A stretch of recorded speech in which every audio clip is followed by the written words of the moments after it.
Hello दोस्तों, welcome to our channel path finder for NET JRF. Myself Manisha Jahangir. तो जैसा कि हमने पृथ्वी की आंतरिक संरचना से संबंधित क्वेश्चन आंसर की सीरीज स्टार्ट की थी, उसी सीरीज को हम आगे आज कंटिन्यू करेंगे और नेक्स्ट क्वेश्चन सॉल्व करेंगे। चलिए दोस्तों, तो उससे पहले दोस्तों, जून 2023 में NT UGC नेट का एग्ज़ाम होगा। तो उसके नए बैच स्टार्ट हो रहे हैं हमारे पाथ फाइंडर लर्निंग ऐप पर। आप उसे डाउनलोड कीजिए। उस पर 1 ईयर सब्सक्रिप्शन के साथ ज्योग्राफी प्लस पेपर फर्स्ट के लिए आपको live classes with recorded classes मिलेगी। 17 बुकलेट विद हार्ड कॉपी मिलेंगी। Test series topic wise plus full test मिलेंगे तथा प्रीवियस ईयर क्वेश्चंस मिलेंगे, जिसकी आपको मात्र 3500 रुपये फीस देनी होगी। इसके साथ ही आपको अगर RPSC फर्स्ट ग्रेड के लिए तैयारी करनी है,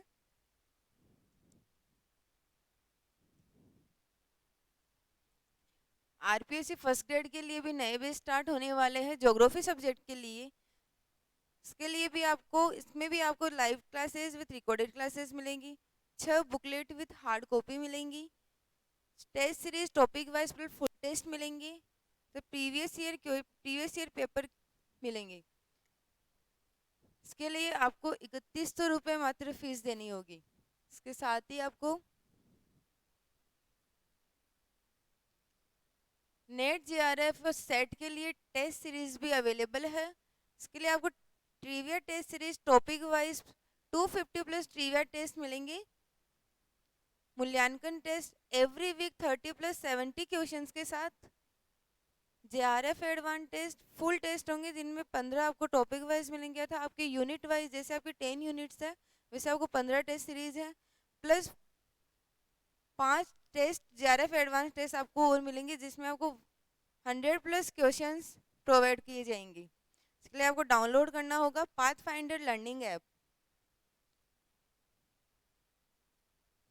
चलिए दोस्तों, हम अपनी पृथ्वी की आंतरिक संरचना से संबंधित क्वेश्चन सीरीज को आगे बढ़ाते हैं। नेक्स्ट क्वेश्चन देखते हैं। मोह पैमाना से निम्न में से किसका मापन किया जाता है? मोह पैमाना होता है, उसका मापन किसके लिए किया जाता है? मृदा स्तरों की मोटाई का, मृदा जल की मात्रा के लिए, चट्टानों की कठोरता के लिए, तथा मृदा में अम्लीयता की मात्रा के लिए किसके लिए मोह पैमाने का मापन किया जाता है? तो इसका आंसर बताइए दोस्तों।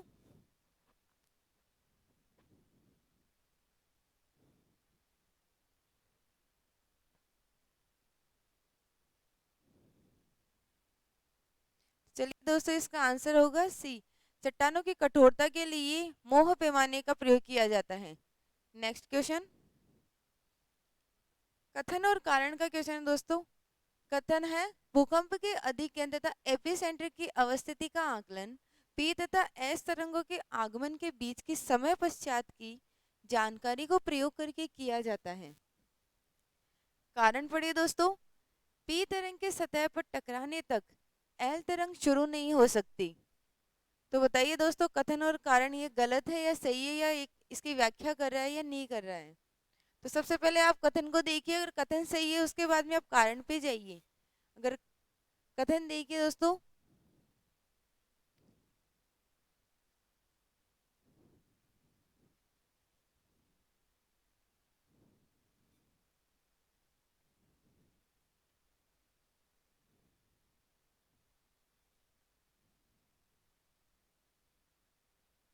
तो चलिए दोस्तों इसको सॉल्व करते हैं। कथन देखते हैं कि भूकंप के अधिकेंद्र तथा एपिसेंटर की अवस्थिति का आकलन पी तथा एस तरंगों के आगमन के बीच की समय के पश्चात की जानकारी का प्रयोग करके किया जाता है।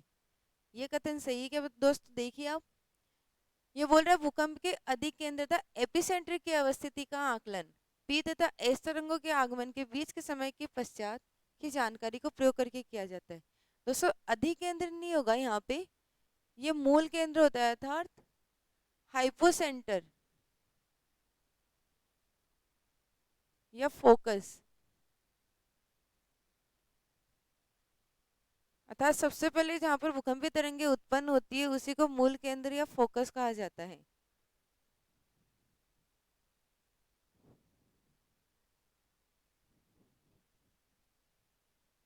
तो ये कथन गलत हो जाएगा दोस्तों। कारण देखते हैं, पी तरंग के सतह पर टकराने तक एल तरंग शुरू नहीं हो सकती। ये कारण सही है दोस्तों कि जब तक पी तरंगे सतह पर नहीं टकराएगी उससे पहले एल तरंगे स्टार्ट नहीं हो सकती, अतः एल तरंगे विकसित नहीं होती। तो कारण सही हो जाएगा दोस्तों। तो इसका आंसर देखिए, इसका आंसर है डी, ए गलत है जबकि आर सही है। तो दोस्तों अधिकेंद्र देखिए था, एपिसेंटर क्या होता है?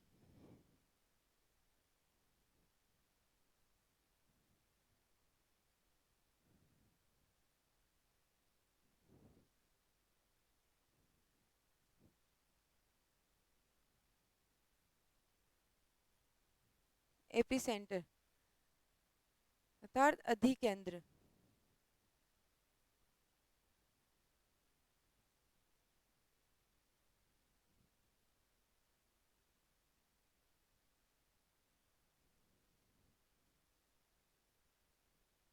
ये होता है दोस्तों फोकस।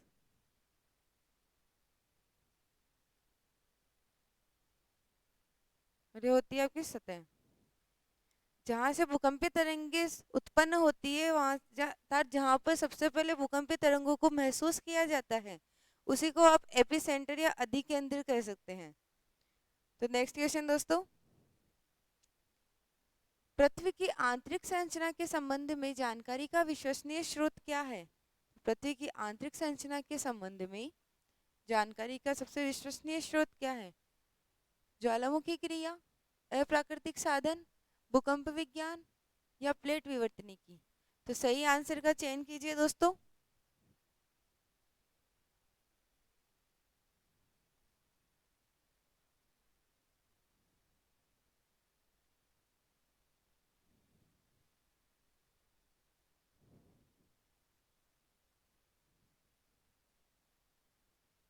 तो चलिए दोस्तों इसका आंसर देखते हैं कि पृथ्वी की आंतरिक संरचना के संबंध में जानकारी का विश्वसनीय स्रोत क्या था, किससे हम पृथ्वी की आंतरिक संरचना के बारे में विश्वसनीय स्रोत प्राप्त कर सकते हैं। इसका आंसर होगा दोस्तों ज्वालामुखी क्रिया था, ऑप्शन नंबर ए। ज्वालामुखी से निकले पदार्थ, गैसें और चट्टानी टुकड़ों के माध्यम से हम पृथ्वी की आंतरिक संरचना के बारे में जानकारी प्राप्त कर सकते हैं। नेक्स्ट क्वेश्चन, निम्नलिखित में से किस परत को बेरिस्फीयर कहा जाता है? निम्नलिखित में से कौन सी परत ऐसी है जिसको हम बेरिस्फीयर कहते हैं? पृथ्वी की सबसे आंतरिक परत, पृथ्वी की मध्यवर्ती परत, वायुमंडल का सबसे ऊपरी परत या पृथ्वी की सबसे ऊपरी परत? तो बताइए दोस्तों इसका आंसर क्या होगा, किस परत को बेरिस्फीयर कहा जाता है?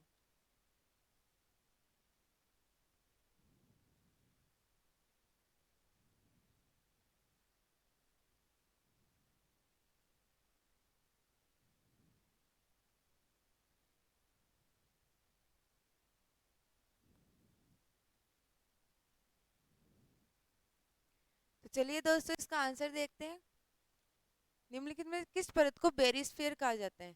हमें पता है कि हमारे सबसे पृथ्वी की सबसे ऊपरी परत है स्थल मंडल,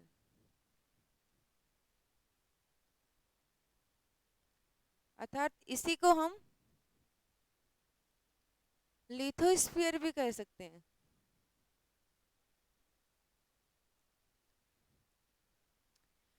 तो इसके बाद आता है दोस्तों एस्थेनोस्फीयर।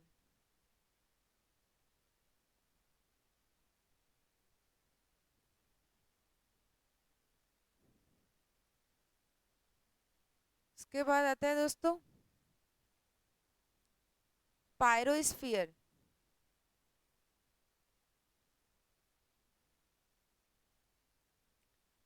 और पृथ्वी की सबसे आंतरिक परत होती है दोस्तों बेरिस्फीयर।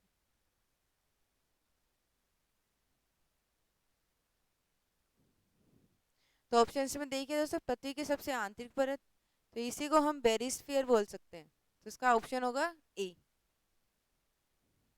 इसके बारे में अगर हम छोटी सी इंफॉर्मेशन देखें तो देखिए दोस्तों बेरिस्फीयर पृथ्वी की सबसे आंतरिक परत होती है और हमें पता है कि सबसे पृथ्वी की सबसे आंतरिक परत में लोहे जैसे भारी पदार्थों की प्रधानता होती है जिस कारण इसका घनत्व भी अधिक होता है। की गहराई होती है दोस्तों,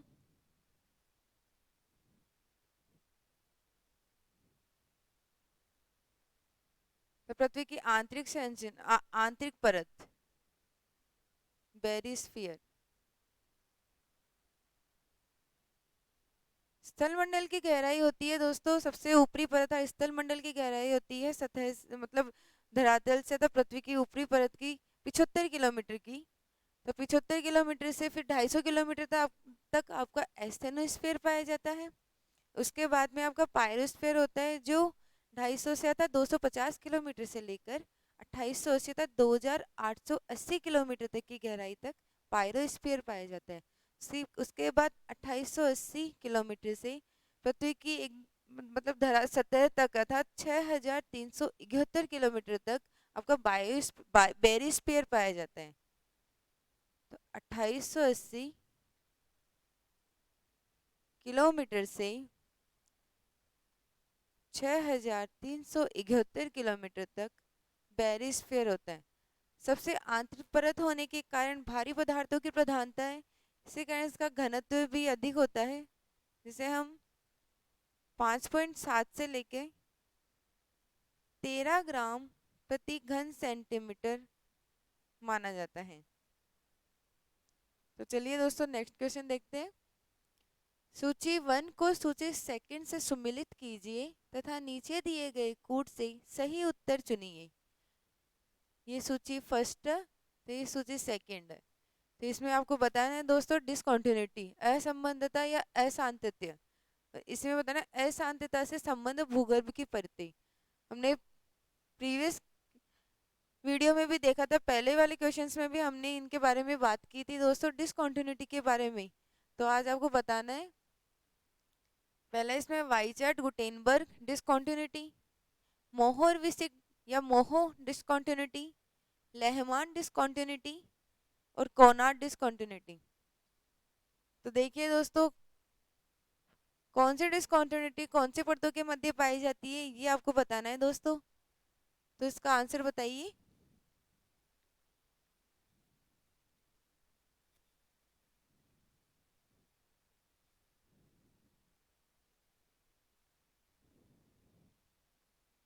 चलिए दोस्तों फिर से देखते हैं आज। सबसे ऊपरी परत होती है क्रस्ट, फिर mantle and then core. Crust और मेंटल के मध्य कौन सी डिसकंटिन्यूटी होती है बताइए दोस्तों, कमेंट बॉक्स में कमेंट कीजिए आप। क्रस्ट और मेंटल के मध्य होती है मोहो डिसकंटिन्यूटी और मेंटल एंड कोर के मध्य गुटेनबर्ग डिसकंटिन्यूटी। तो देखिए दोस्तों वाइचार्ट गुटेनबर्ग डिसकंटिन्यूटी अर्थात गुटेनबर्ग डिसकंटिन्यूटी किनके मध्य होती है, तो अभी हमने देखा मेंटल और कोर के मध्य डिसकंटिन्यूटी है। तो यहाँ पे हम देखते हैं, बताइए दोस्तों मेंटल एंड कोर के अर्थात निचला मेंटल एंड बाहरी कोर, तो इसको हम इससे मैच कर देते हैं। नेक्स्ट देखिए मोहो विशेषता मोहो डिसकंटिन्यूटी, तो ये हमने देखा क्रस्ट एंड मेंटल के मध्य मोहो डिसकंटिन्यूटी होती है, क्रस्ट एंड मेंटल। तो इसका आंसर देखिए दोस्तों क्रस्ट एंड मेंटल अर्थात निचली पटपटी या ऊपरी मेंटल के मध्य, इसको इससे मैच कर देते हैं दोस्तों। फिर देखते हैं लेहमान डिसकंटिन्यूटी। हमने कल देखा था क्रस्ट की ऊपरी परत और निचली परत, तो ऊपरी और बाहरी या ऊपरी या निचली परत के मध्य कोनार्ड डिसकंटिन्यूटी पाई जाती है। इसी प्रकार मेंटल के मध्य, ऊपरी मेंटल और निचले मेंटल के मध्य रैपिड डिसकंटिन्यूटी पाई जाती है। ऐसे ही ऊपरी कोर निचले कोर के मध्य लेहमान डिसकंटिन्यूटी पाई जाती है। तो देखिए दोस्तों लेहमान डिसकंटिन्यूटी कहाँ पाई जाएगी, बाहरी क्रोड और भीतरी क्रोड के मध्य। अभी हमने देखा कोर ऊपरी क्रोड और निचले क्रोड के मध्य, तो इसको इससे मैच कर देते हैं दोस्तों। अब देखते हैं कोनार्ड डिसकंटिन्यूटी, तो क्रस्ट की ऊपरी और निचले क्रस्ट के मध्य कोनार्ड डिस्कंटिन्यूटी पाई जाती है। तो इसमें देखिए दोस्तों, ऊपरी मेंटल और निचले मेंटल के मध्य नहीं दोस्तों, ये रैपिटी है। पृथ्वी के अंदर सियाल और सीमा का विभाजन, पृथ्वी की ऊपरी परत सियाल और सीमा में विभाजित है, तो इसको इससे मैच कर देते हैं दोस्तों। इसी को हम क्रस्ट की ऊपरी परत या निचली परत भी बोल सकते हैं, तथा सियाल और सीमा के रूप में भी इसे जाना जाता है। तो इसका आंसर देखिए दोस्तों, ए को 2 से मैच करते तो 2415, तो इसका आंसर होगा दोस्तों सी। नेक्स्ट क्वेश्चन,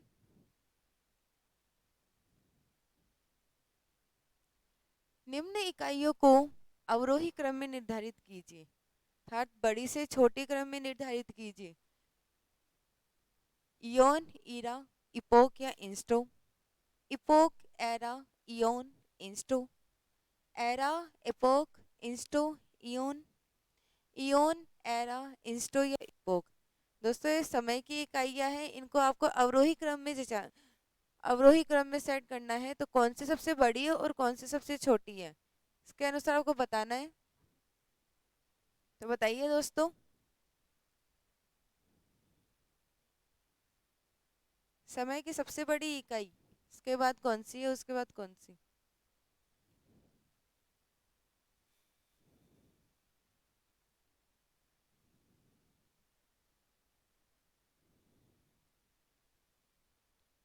तो चलिए दोस्तों देखते हैं इसका आंसर। हमें पता है कि समय की सबसे बड़ी इकाई है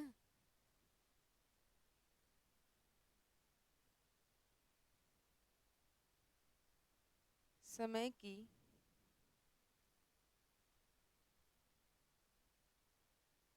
सबसे बड़ी इकाई, समय की सबसे बड़ी इकाई होती है दोस्तों इयोन,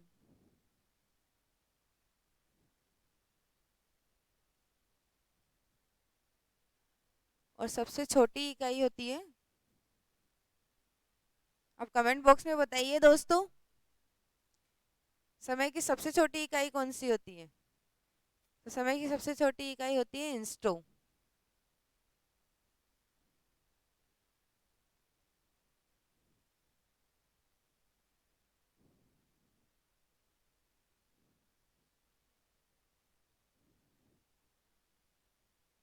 तो देखिए दोस्तों, इसमें समय की सबसे बड़ी इकाई कौन सी है, इयोन और इयोन।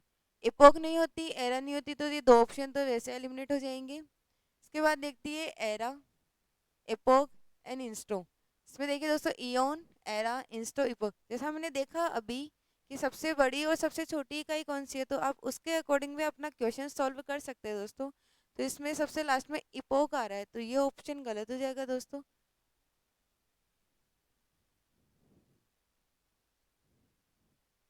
तो इसका आंसर होगा दोस्तों ए। सबसे बड़ी इकाई होती है इयोन, फिर होता है ईरा, और फिर होता है इपोक एंड देन इंस्टो। समय की सबसे बड़ी और सबसे छोटी, इन 2 के माध्यम से भी आप अपना क्वेश्चन सॉल्व कर सकते हैं दोस्तों।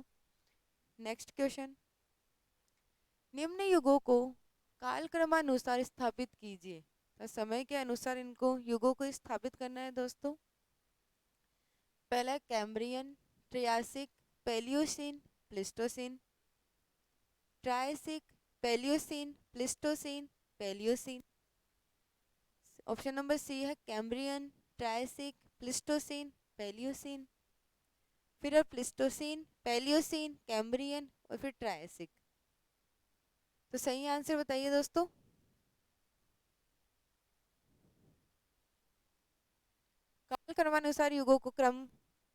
काल क्रमानुसार स्थापित करना है दोस्तों। सबसे पहले कौन सा काल आया था, उसके बाद कौन सा काल है, तो बताइए दोस्तों।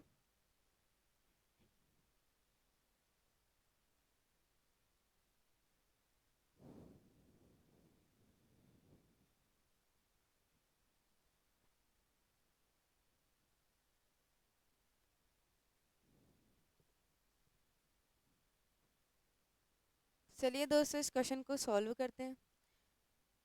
देखिए दोस्तों, सबसे पहले कौन सा काल आया था, हमें पता है सबसे पहले प्री कैम्ब्रियन युग था। उसके अंदर हमें पता है कि कैम्ब्रियन इसका कितने वर्ष पूर्व था ये था 35 करोड़ वर्ष पूर्व।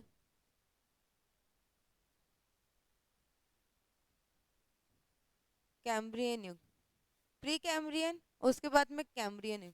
तो दोस्तों ये ऑप्शन नंबर बी भी नहीं होगा, ऑप्शन नंबर डी भी नहीं होगा। कैम्ब्रियन, इसमें भी कैम्ब्रियन। इसके बाद आता है दोस्तों ट्रियासिक युग। इसमें भी ट्रियासिक, इसमें भी ट्रियासिक, दोनों में ट्रियासिक है। तो ट्रियासिक की कौन सी, कोई कितने वर्ष पूर्व ट्रियासिक युग था? तो दोस्तों ट्रियासिक युग है 22.5 करोड़ वर्ष पूर्व।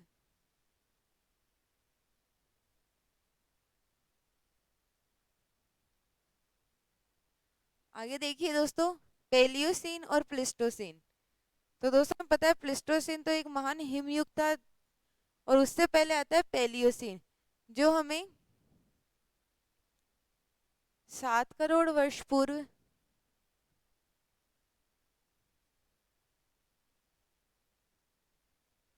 देखा जाता है। उसके आगे होता है दोस्तों प्लिस्टोसीन, सबसे नवीनतम युग है। इन ऑप्शंस के अकॉर्डिंग सबसे नवीनतम युग प्लिस्टोसीन है दोस्तों। अगर वैसे देखा जाए तो सबसे नवीनतम युग है होलोसीन।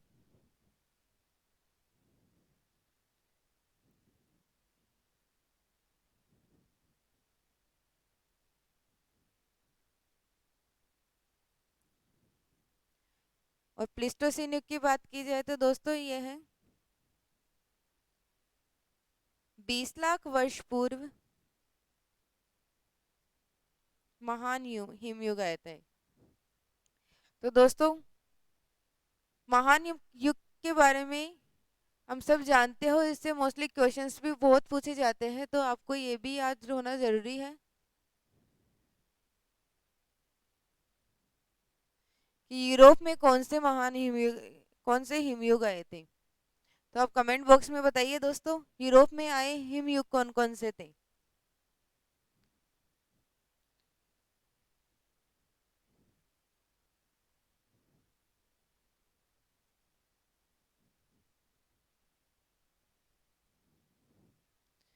तो देखिए दोस्तों, यूरोप में आए थे गुंज,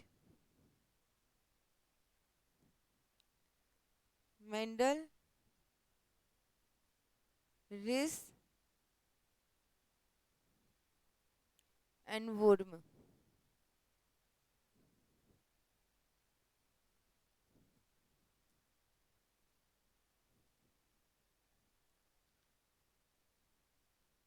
गुंज, मेंडल, रिस एंड वुर्म। इसी प्रकार दोस्तों अमेरिका में भी हिमयुग आए थे, उनका आपको कमेंट बॉक्स में बताना है कि यूएसए में कौन कौन से हिमयुग थे। देखते हैं दोस्तों आपको किस किस किस को पता है कि यूएसए में कौन कौन से हिमयुग आए थे। कमेंट कीजिए दोस्तों। हम नेक्स्ट क्वेश्चन पर का आंसर होगा दोस्तों ए। सबसे पहले Cambrian, Triassic, Paleocene and then Pleistocene. Next question सुमेलित कीजिए। कार्बोनिफेरस, प्लिस्टोसिन, होलोसिन, परमियन, कौन से युग में कौन सी घटना हुई थी, आपको वो सुमेलित करना है दोस्तों।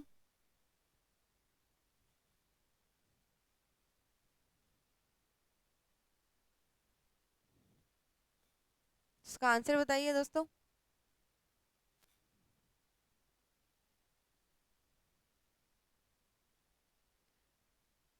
चलिए दोस्तों देखते हैं। सबसे पहले कार्बोनिफेरस युग, इसमें हमें पता है कि कोयला निर्माण हुआ था लगभग 35 करोड़ वर्ष पूर्व। कार्बोनिफेरस युग में कोयले का निर्माण हुआ था, तो एक को हम दो से मिस कर देंगे। आगे होता है प्लिस्टोसिन, अभी हमने देखा महान हिमयुग था, तो इसको हम महान हिमयुग से मिस कर देते हैं। होलोसिन सबसे नवीनतम युग था, आधुनिक मानव होलोसिन युग में है। और परमियन, इसमें हर्सिनियन हलचल हुई थी। तो आंसर बताइए दोस्तों इसका। इसको हम एलिमिनेट कर देंगे। इसका आंसर है दोस्तों ए। नेक्स्ट क्वेश्चन, भूगर्भिक इतिहास के बारे में सर्वप्रथम जानकारी किसने प्रस्तुत की थी? भूगर्भिक इतिहास के बारे में सर्वप्रथम जानकारी किसने प्रस्तुत की थी दोस्तों? जेम्स हटन ने, कोपरनिकस ने, कास्त्र दे बफन ने या थॉर्नबरी ने? आंसर बताइए दोस्तों। भूगर्भिक इतिहास के बारे में सर्वप्रथम जानकारी किसने प्रदान की थी?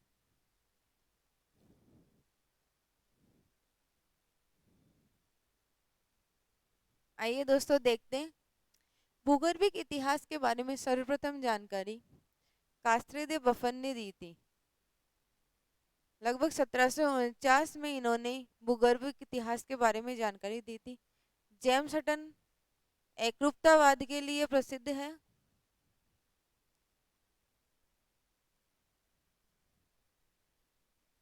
अर्थात द प्रेजेंट की टू द पास्ट, इनकी एक, अगर इनकी एक लाइन वो या फिर एक प्रसिद्ध पंक्ति कह सकते हैं जेम्स हटन की एकरूपतावाद के बारे में कि ना वर्तमान का कोई पता है ना अंत का कोई पता है। कोपरनिकस सूर्य केंद्रित और थॉर्नबरी की एक प्रसिद्ध बुक है।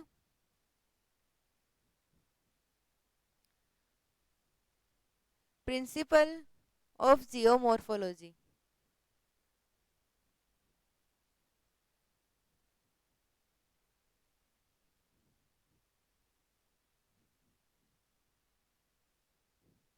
नेक्स्ट क्वेश्चन देखते हैं दोस्तों, निम्नलिखित में से पृथ्वी की आयु ज्ञात करने का स्रोत नहीं है, तो कौन सा ऐसा स्रोत है जिससे हम पृथ्वी की आयु की गणना या आयु का ज्ञान नहीं कर सकते हैं?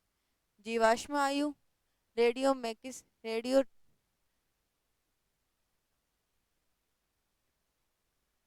अवसादीकरण की दर या लवणीय कारक? रेडियोमेट्रिक।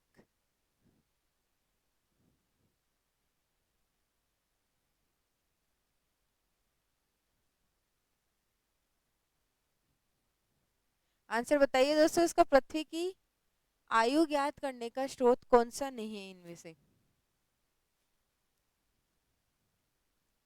तो चलिए दोस्तों देखते हैं। पृथ्वी की आयु का ज्ञान हम जीवाश्म आयु से भी कर सकते हैं, रेडियोमेट्रिक से भी कर सकते हैं, अवसादीकरण की दर से भी कर सकते हैं, लेकिन लवणीकरण कारक जीवाश्म पृथ्वी की आयु ज्ञात करने का स्रोत नहीं है दोस्तों। इसका आंसर होगा डी। धन्यवाद दोस्तों, मिलते हैं हम नेक्स्ट सीरीज में। आज हमारी पृथ्वी की आंतरिक संरचना से संबंधित क्वेश्चन सीरीज कंप्लीट होते हैं। मिलते हैं हम नेक्स्ट टॉपिक पे, क्वेश्चंस कौन से होते हैं। आई होप दोस्तों आपको सीरीज पसंद आ रही होगी। अगर पसंद आ रही है तो लाइक कमेंट एंड चैनल को सब्सक्राइब कीजिए। और जो क्वेश्चन आपको पूछे गए हैं, मतलब आपने महान हिमयुग यूएसए में आए महान हिमयुग के बारे में आपको बताना है दोस्तों, कौन कौन से हिमयुग थे। तो धन्यवाद दोस्तों।